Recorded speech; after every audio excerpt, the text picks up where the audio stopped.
الحمدللہ والصلاة والسلام علی رسول اللہ۔ محمد بن سیرین رحمہ اللہ المشہور ابن سیرین رسول اللہ صلی اللہ علیہ وآلہ وسلم کے خادم جناب انس بن مالک کے آزاد کردہ غلام تھے۔ آپ کی والدہ صفیہ حضرت امیر المؤمنین ابو بکر صدیق رضی اللہ عنہ کی باندی تھیں۔ آپ کی کنیت ابو بکر تھی۔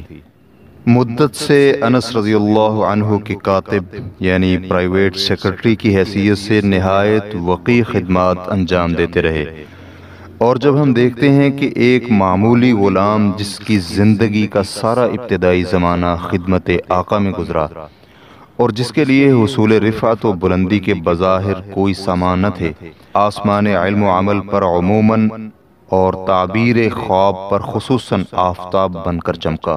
محمد بن سیرین رحمہ اللہ بڑے زاہد، انتہا درجے کے پرہیزگار، مشہور تابعی اور امام گزرے ہیں۔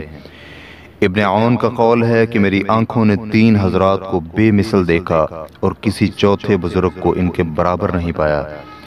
ابن سیرین، قاسم بن محمد اور رجا بن حیوہ، خلف بن حشام کا بیان ہے کہ محمد بن سیرین کو کار پردازان قضاء و قدر کی طرف سے حسن اخلاق، خوش معاملگی اور انکسار و فروتنی کی نعمت بدرجہ اتم عطا ہوئی تھی، اور اخلاق حمیدہ خشیت الہی کی بدولت آپ پر یہ حالت طاری رہتی تھی کہ آپ کو دیکھ کر خدا یاد آتا تھا۔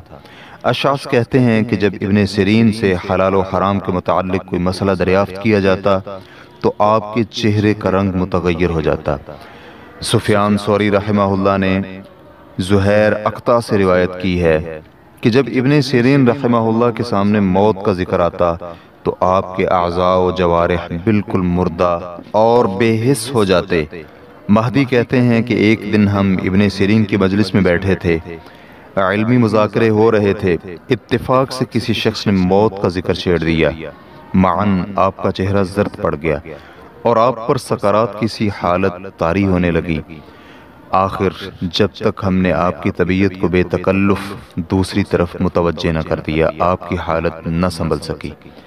ابن حبان رحمہ اللہ محدث کا قول ہے کہ آپ بصریوں میں سب سے زیادہ متقی تھے، یہاں تک کہ لوگوں نے آپ کو امام حسن بصری رحمہ اللہ پر فوقیت دی ہے۔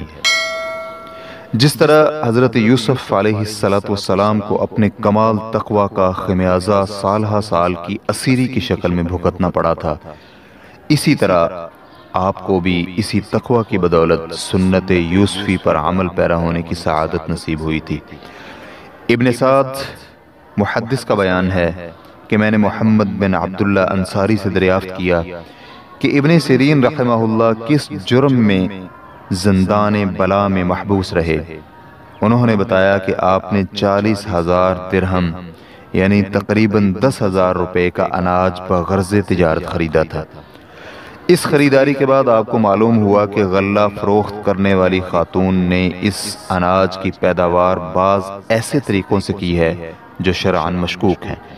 آپ نے سارا غلہ غرباء و مساکین میں تقسیم کر دیا اور اس کی قیمت آپ کے ذمے واجب الادا رہ گئی، اور چونکہ آپ اس قرضہ کو بروقت ادا نہ کر سکے، قرض خواہ عورت نے آپ کے خلاف دعویٰ دائر کر دیا اور آپ کو قید کر دیا، اور آپ اس وقت تک برابر اسیر و قید رہے جب تک کہ ساری رقم ادا نہ کر دی۔ جن ایام میں آپ کا آفتاب حیات لب بام تھا، آپ کائنات کی ہر چیز سے منقطع ہو کر ہمتاً ذکر و عبادت، تلاوت قرآن، ریاضت و مجاہدہ میں مستغرق ہو گئے۔ اسی عزلت گزینی کے ایام میں ایک مرتبہ آپ کا مزاج اعتدال سے زیادہ منحرف ہو گیا۔ آخر 9 شوال 110 ہجری کے دن یہ آفتاب علم و عمل دنیا کے افق سے غروب ہو گیا اور تمام عالم میں تاریکی چھا گئی۔